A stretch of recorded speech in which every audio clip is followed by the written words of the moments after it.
Welcome to Englewood After Dark, Episode 5, The Prodigal Son. Englewood After Dark is a serialized horror audio drama, and for the best experience we recommend starting with Episode 1. Content warnings for this episode include hospitals, discussions of drugging, discussions of kidnapping, suicide, and murder. GHB in your system? Any idea how, Mr. Nightingale? I'm not sure. Other than that, you've suffered some mild abrasions, nothing to worry about, but we will be giving you some antibiotics just in case. Your friends say they found you in a forest. Huh? Yeah. We'll give you liquids to rehydrate too. Also, hospital policy when we find GHB in a patient's system is to call the police. Wait, no. Finn? I don't even remember anything. What are the police gonna do? I'm sure Deputy Daniels will figure that out. A nurse will send her through. Wait. Sit your ass down. Finn, what the fuck are you doing? Talk to the police. You were abducted. No. There's nothing to tell, and they're just gonna get in the way of the investigation. Eve, please. Fine. But for the record, I hate this.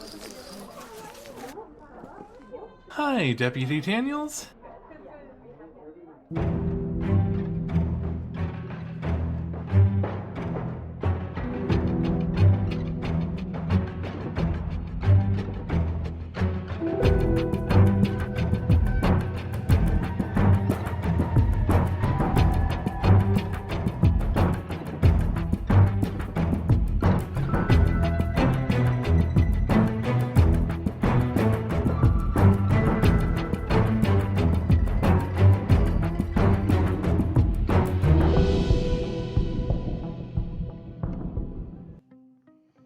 Hey there, intrepid mystery lovers, and welcome back to a very special episode of Englewood After Dark.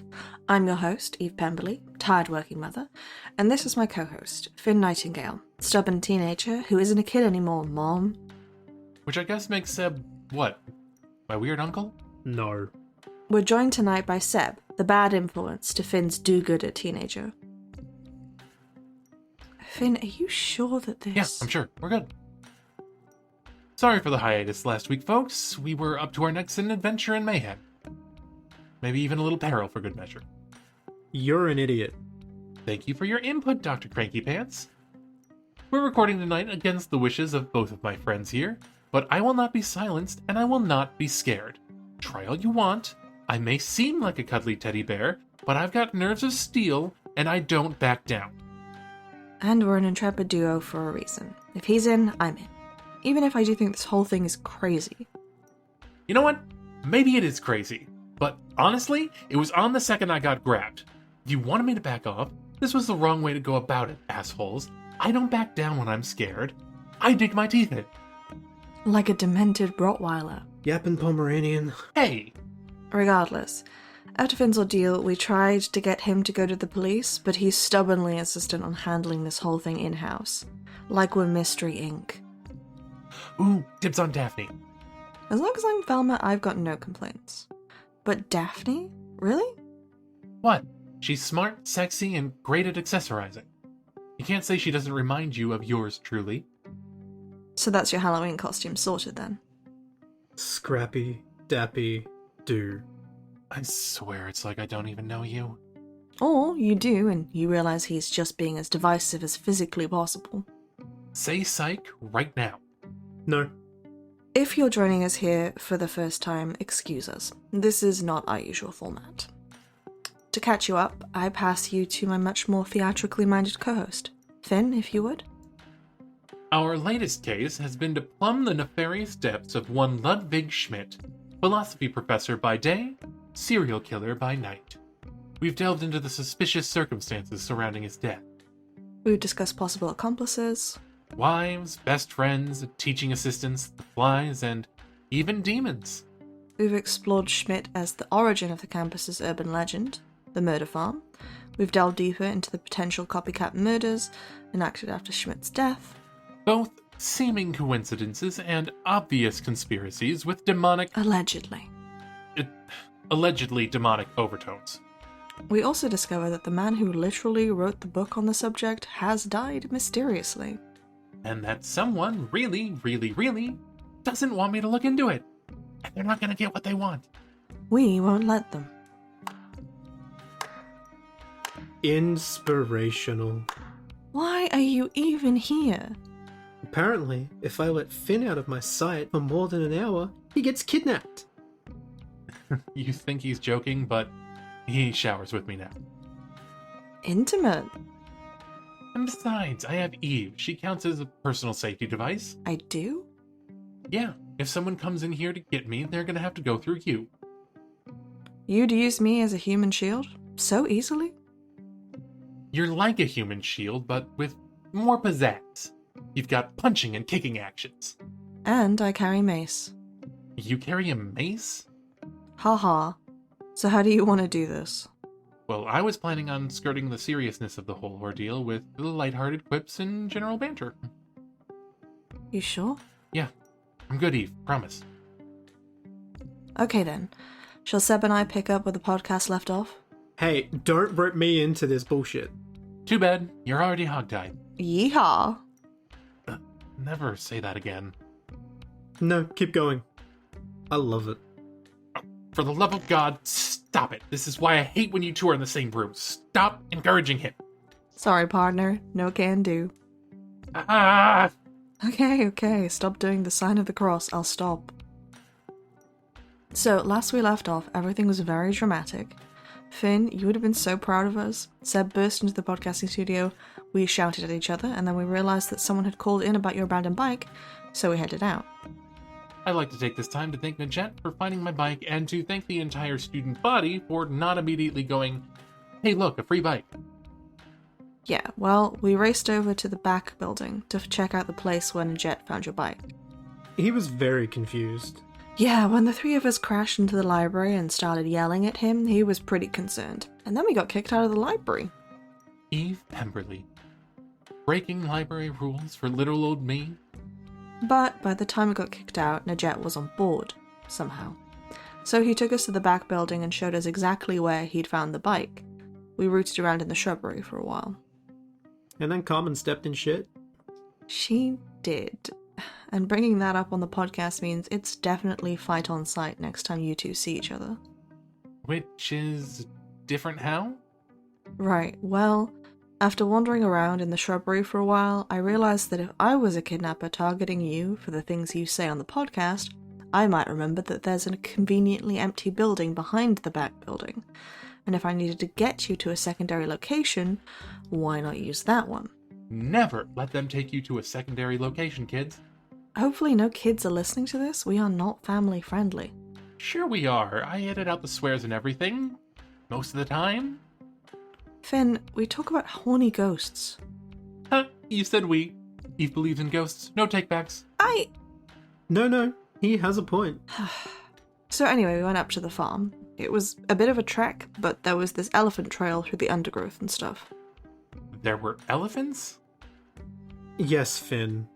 There were elephants. Elephant trails are those little man-made paths that people make when they cut through the grass and stuff because the paved path goes a dumb, overly long way around. Huh.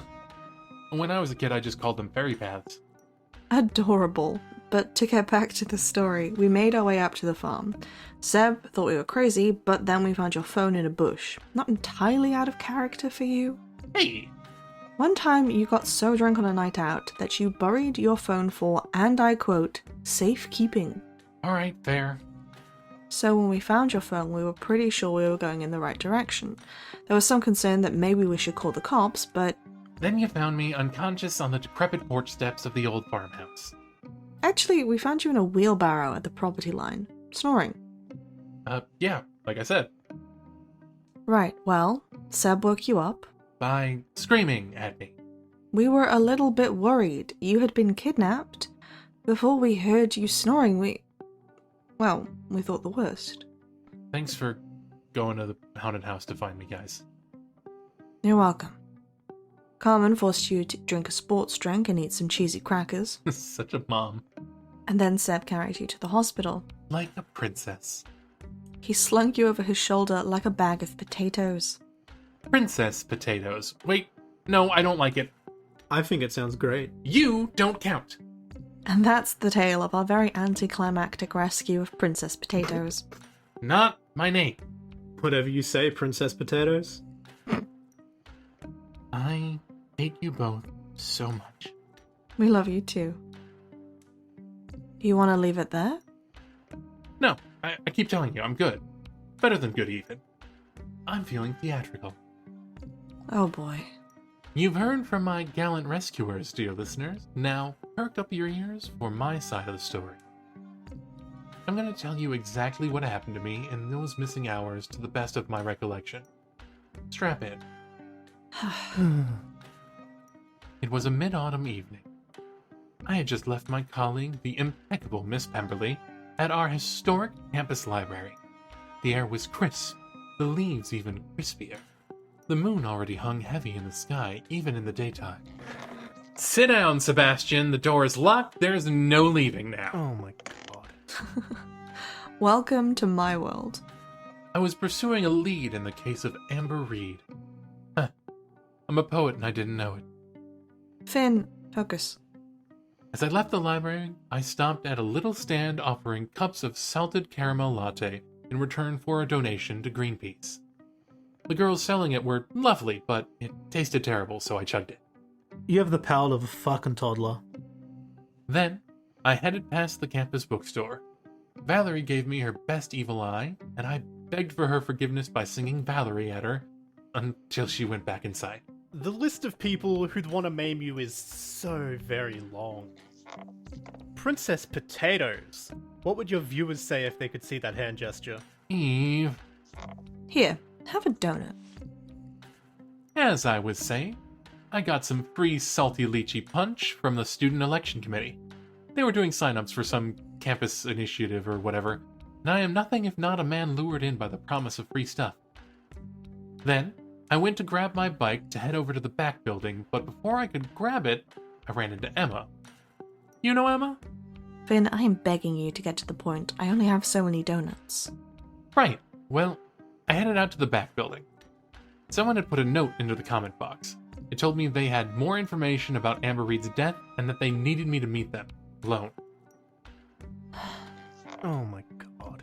Yes, I know. They told me not to bring any non-believers, and let's face it, Eve, you aren't exactly on the side of the supernatural in all this. Uh-huh. And so you went to the back building, and what did you find? Well, I got there, leaned my bike up against a tree and waited. And as I waited, I kept getting boggier and boggier. It felt like the world around me was getting smushed by layers of cotton wool. I remember pulling out my phone. I wanted to call you, Eve, but fingers wouldn't work. Finn. I dropped my phone. I remember the sound as it hit the ground. And then that was it. That was all she wrote for me. Oh, my bad. Glad to see my ordeal is bringing you joy, Seb. But the next thing I remember is waking up to you guys yelling at me. Yeah, well, we were worried. Very worried. And are you going to explain to our listeners why you basically stonewalled the police? Right. Well, even if I did remember what happened or who took me, I'm not about to let the cops solve this. And it's not some dumb pride thing, it's more than that. Whoever did this to me wanted me to be frightened. They wanted me to give up and to have the podcast stop investigating. You know what that means? Oh boy. It means we're onto something, and we aren't about to rest until we find the truth. Right, and will Seb be with us until we do? No, he'll get bored eventually. I'm right here. Quick, Eve, the donuts! Right. Well, stay tuned, loyal listeners, for theories about Rohypnol, deep dives into the lives of both CJ Briggs and Amber Reed, and discussion on our latest taunt. Yep, we've had a week to dig into our research, and we've got a lot to sort through. Including some interesting surprises. But for now, we're cutting to our first ad break, presented by Pemberley Sensei. You're the worst.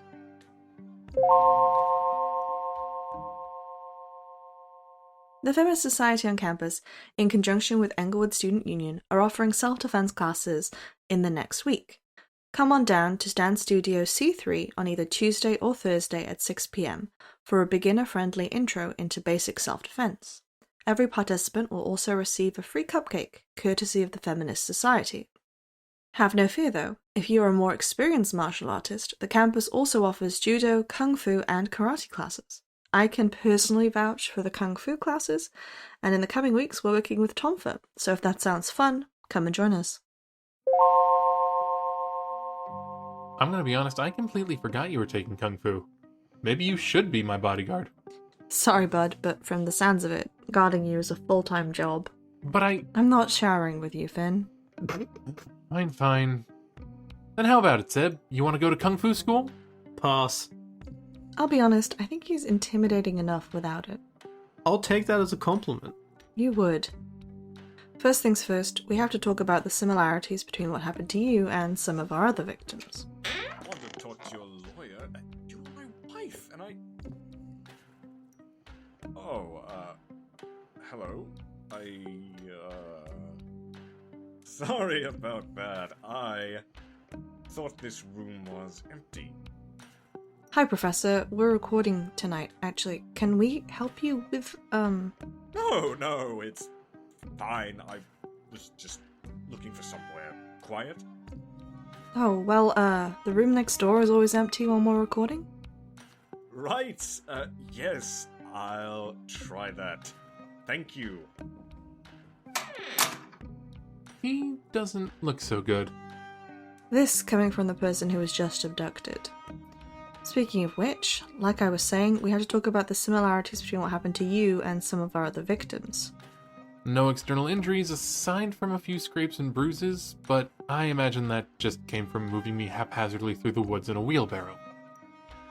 And given the Rohypnol in your system, this is beginning to sound way too familiar. Between the salted caramel latte and the punch that was served at the election committee, you drank a couple of things before heading off to this place, and it takes about half an hour for Rohypnol to take effect. Yet another Google search that has put you two on a watch list. We used incognito mode, it's fine.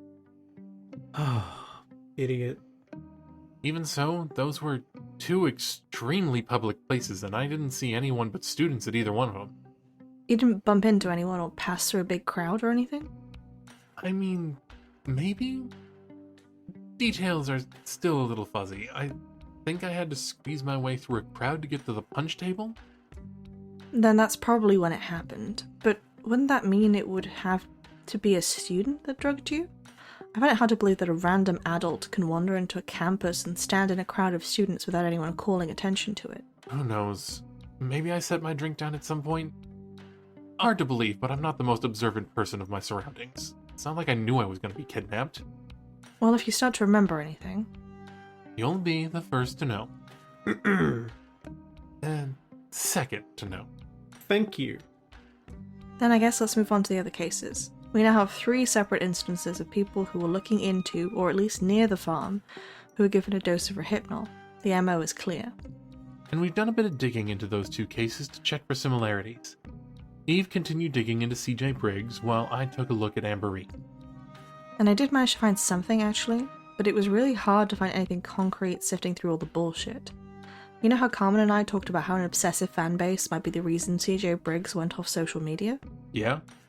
I'm more inclined to believe that now. CJ Briggs had a modest following, and one of them must have listened to our show.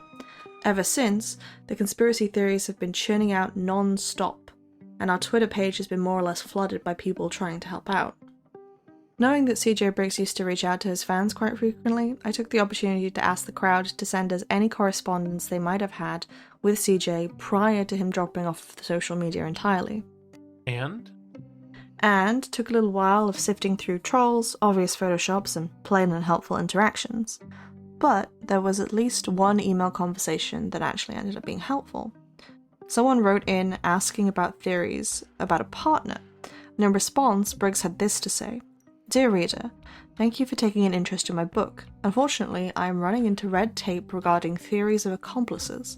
Certain parties have reached out to me and requested rather strongly that certain information not be written in my book, and I feel compelled to comply. I apologize for my lack of candor. Sincerely, CJ Briggs. Are we sure that's not just the school he's talking about? I mean, we already know the school asked him to change the title.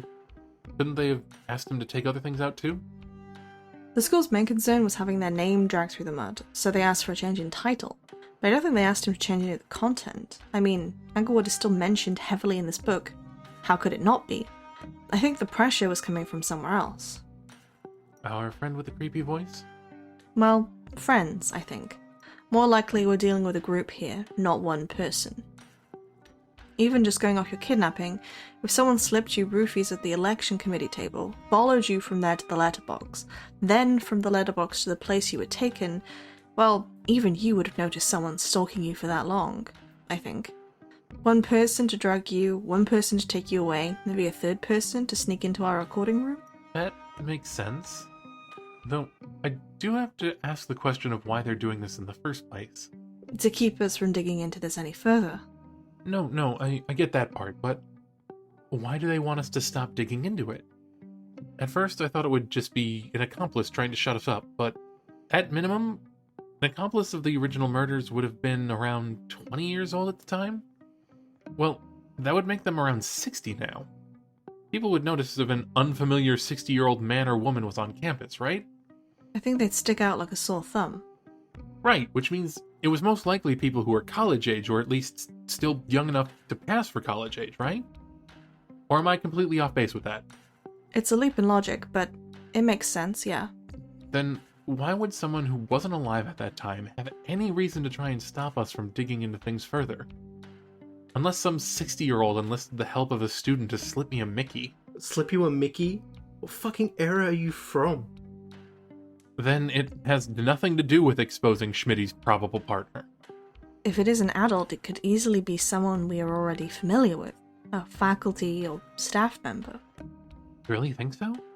I'm not going to jump to any conclusions yet, but we certainly can't rule it out either. I mean, just take a look at our podcast viewership. The majority of people that listen attend this university or live in Englewood. We got a spike in listeners from other areas when we started talking about Briggs, but the frightening thing about all this is it's likely locals aren't going to stick out that much.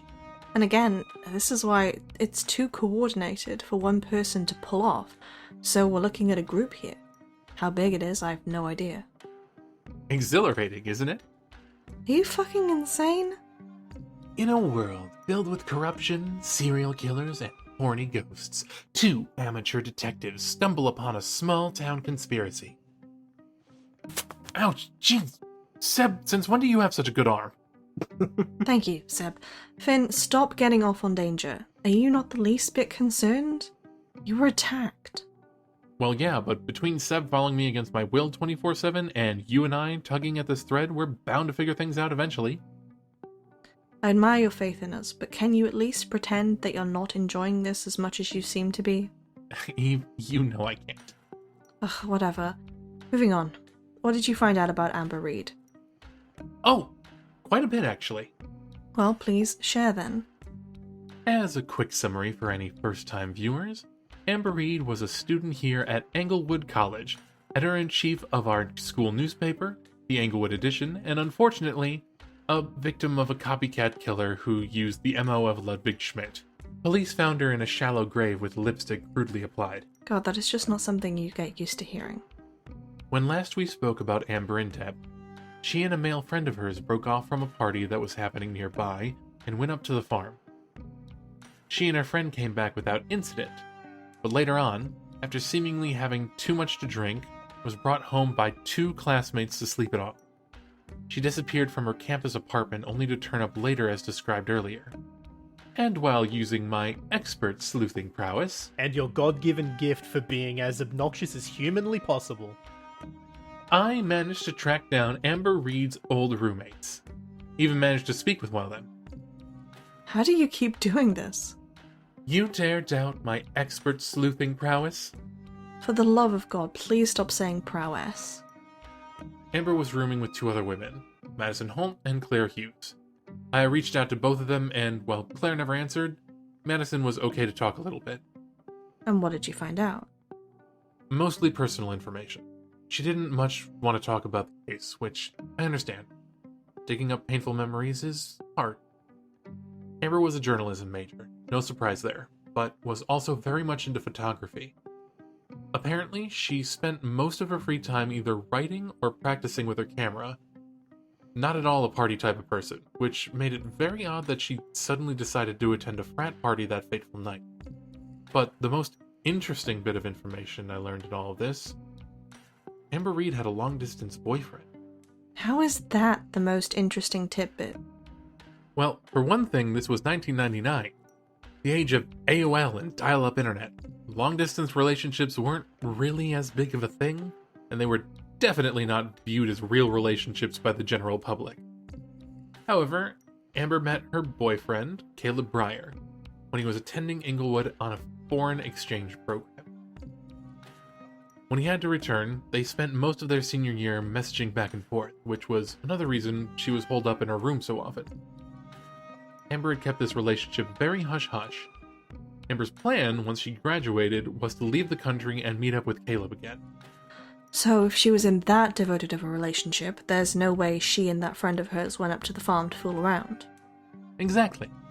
Which led me to think, if that's not why they were there, then why were they? Again, Madison didn't want to talk much about the case itself, but that led me to think, who is this friend of hers she went to the farm with? And as it turns out, it was one of her fellow journalists for the school paper. Huh. Carmen and I were right.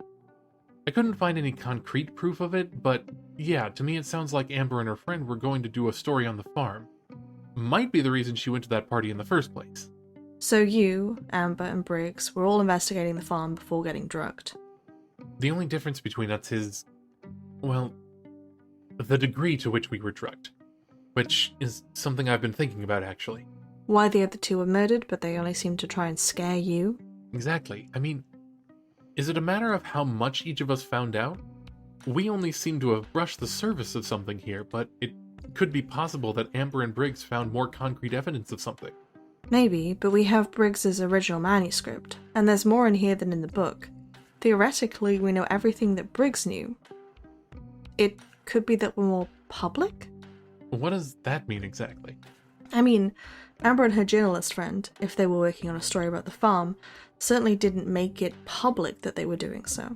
And while Briggs did write a book about this, he was using a pen name, and the only reason we found out about his death is because I was persistent in trying to find him. We may have less of a following than Briggs, but we just spent the last 5 episodes talking about this case. It would look extremely suspicious if you were just up and murdered. Wow. Thanks, audience. You saved my life. Oh, please. Your viewership isn't that big to warrant special treatment. Gee, thanks, Seb. Can always count on you for moral and emotional support in my time of need. E, you alright there? You've, got your thinking face on. You're not special. Ow, okay, Seb I expect this from, but from you it's just hurtful. No, it's just that it's not how I meant it. Okay, then how did you mean? I mean, we're looking at these 3 cases as if you're the one outlier. With a sample size of only 3 people, it's easy to assume that, but what if these aren't the only 3 times this has happened? Hell, I'm willing to bet that that's the case. In 40 years, only 3 people tried to do a deep dive on Ludwig Schmidt? No way. So, what if you 3 aren't the only people they've done this to? What if this is just supposed to be a scare tactic? But something went wrong with Amber and Briggs. Given how Amber was found, isn't that unlikely? Yeah, I don't know. It was just a thought. Well, it's one we can tackle at another time, I think. We're coming up towards the end here, so while Eve continues to think things over, let's move on to a word from our sponsors.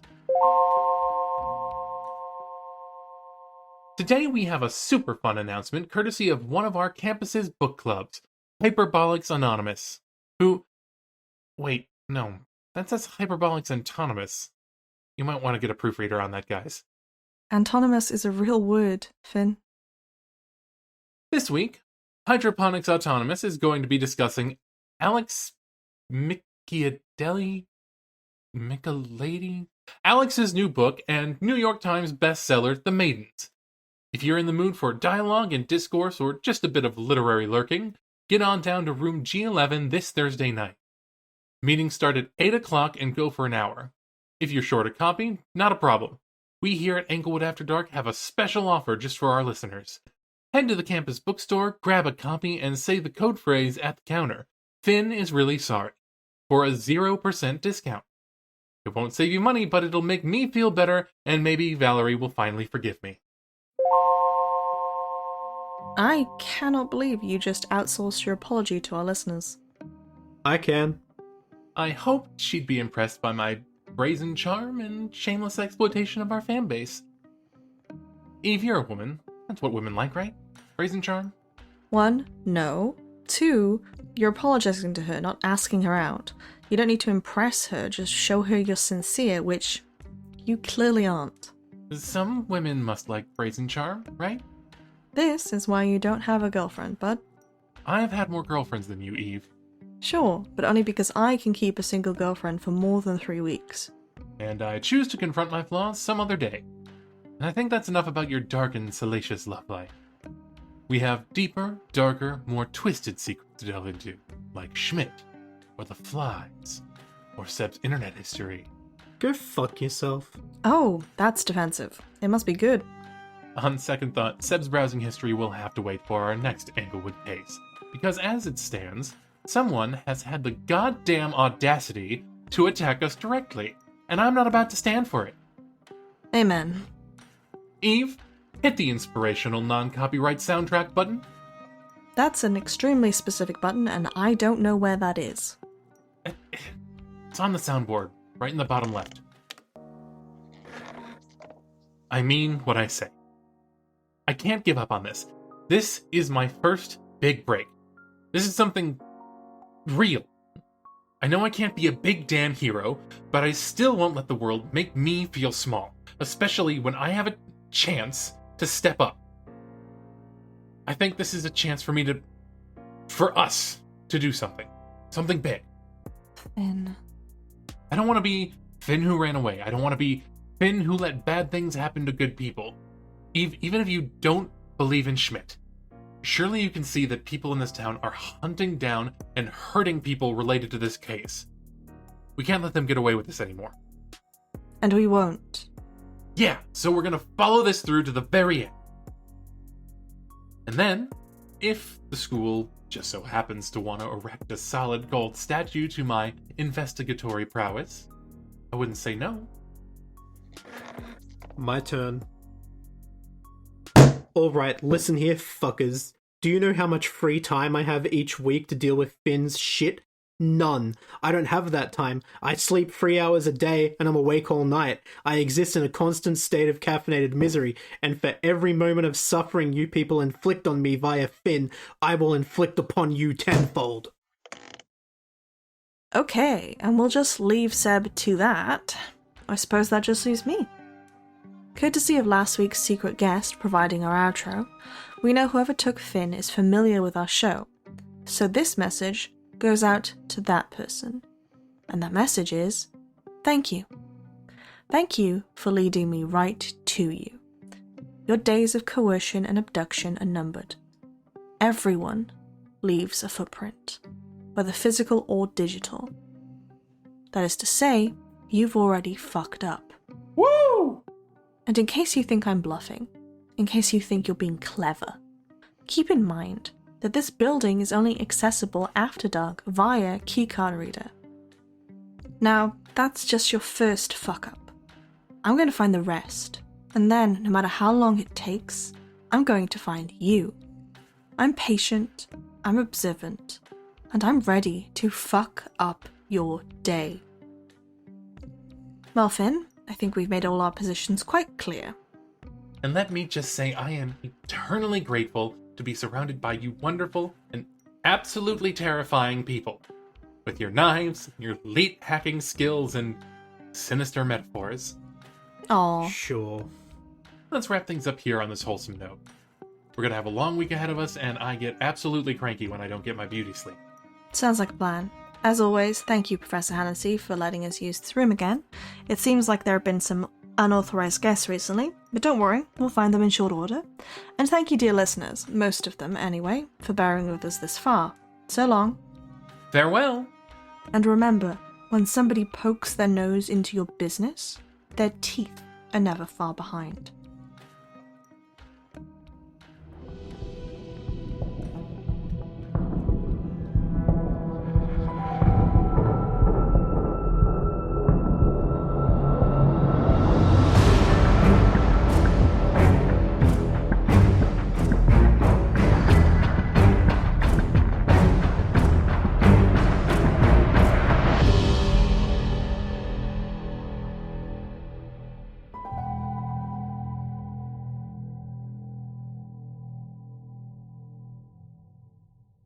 You just finished listening to Englewood After Dark Episode 5, starring Dennis Altman as Finn Nightingale, Hannah Brown as Eve Pemberley, CJ Macaulay as Sebastian Westwick, Marielle Collins as the Doctor, and Lyle Michael Pepperell as Professor Nigel Hannessy.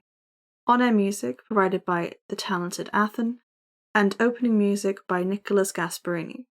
Written and sound design by Hannah Brown, Dennis Altman, and A. Rose. Find out more on our website at englewoodafterdark.com.